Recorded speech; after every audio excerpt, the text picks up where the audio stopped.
Welcome guys, and today I'm going to show you how you can take wheel off your RV in RV yet. So what you'll need to do is just basically go inside and find the power drill right here. Just take it, go to the wheel that you want to take off.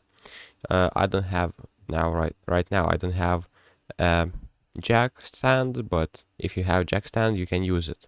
So basically how you can take the wheel off, just right click it because you need to out. So as you can see, the bolt is unscrewed and you can drop this right now.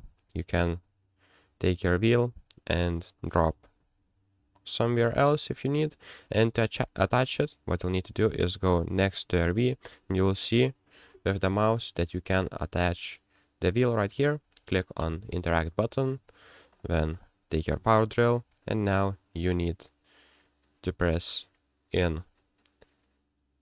So basically that's how you attach wheel in RV yet.